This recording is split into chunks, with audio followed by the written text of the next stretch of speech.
You go somewhere, you're very distracting. Last weekend, we spent our time over at Parktown and Alta, especially Parktown because at 3 AM we were still trying to book a unit and we were at the end of the queue and we didn't manage to get it. Not all is missed. We have an opportunity to go into Aurelle, which is actually the EC plot next to Parktown. So after seeing this entire project, I actually think that Aurelle would also be a good pick. I feel like there is a lot of potential going into this because there were advertised prices of 4-bedroom at $1.7 million. If you want to know more, let's go. Hello my babies, 7 early, 8 early. I'm here at the Showflat trying to shoot this video before everyone comes in. Aurelle is a low-hanging fruit that's just next to Parktown. So if you're telling me that Parktown is getting all these location benefits, I really don't think an EC like this is gonna be pale in terms of comparison, right? So why not let me, Mama Joo, take you into Aurelle to have a look at what I like and possibly not like.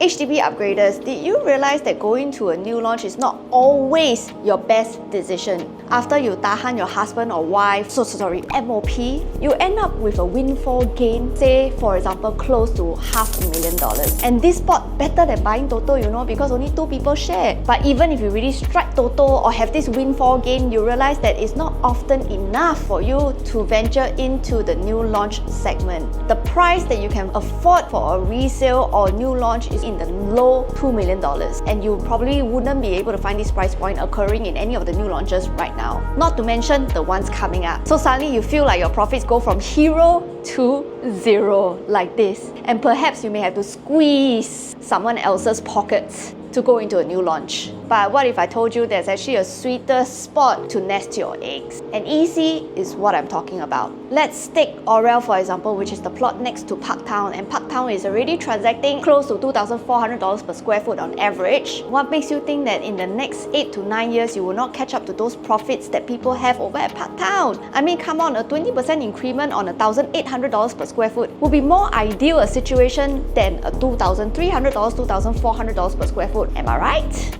Of course I'm right.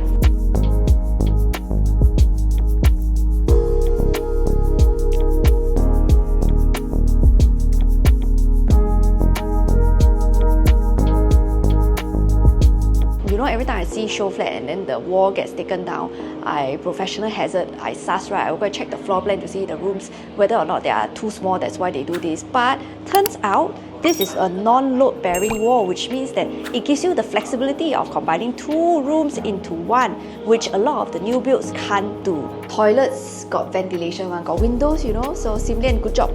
If you visit Simlian's show suite, you realize that the floor is always carpeted, so make sure you look to see what material you're getting. In this case, vinyl. EC quite normal, okay, but new launch you see vinyl is a sign, not a good one.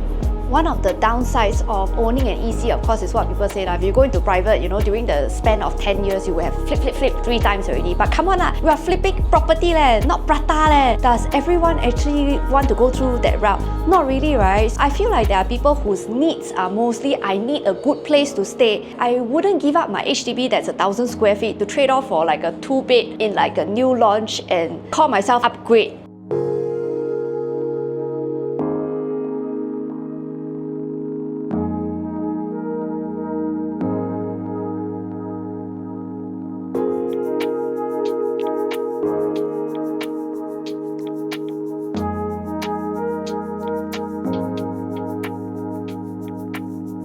People who are currently in a 4-room or 5-room flat, space is really not something that you're going to compromise in. Do you really want to go into a new launch where you can only settle for like a 2-bed plus study at best, because there's no other new launches coming out this year that can let you afford a 3-bed at the same price? And over here, $1.7 million, you can buy a 4-bedroom. I'm telling you, you know, you have 1 more bedroom extra if you intend to have a bigger family, you know.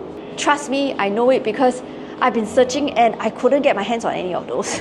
And if you can really afford that, then I think EC is a great product to go into. This is one of those products in Singapore that people don't actually lose money on at least on MOP, because you do have to force yourself to hold on to this for at least 8-9 years. I think this is a really good deal given that tenant average prices already hit about 1,500 plus. This is going to be a slightly newer condo than that, which actually puts the older resale ECs to shame, and they are like 13 years old. This huge gap that we are seeing over in ECs because not many people are eligible at the huge number of criteria that we have. For example, you cannot buy if you're single, you're out already. You cannot buy if you own a private property, you're also out already. Even if you have a private property and you dispose it, you have to wait for long 30 months to buy. And more so, if your income ceiling is past 16,000, then forget about it. You really can't buy. You can skip to the next video already. So how about let's do this the other way and talk about who can actually buy this.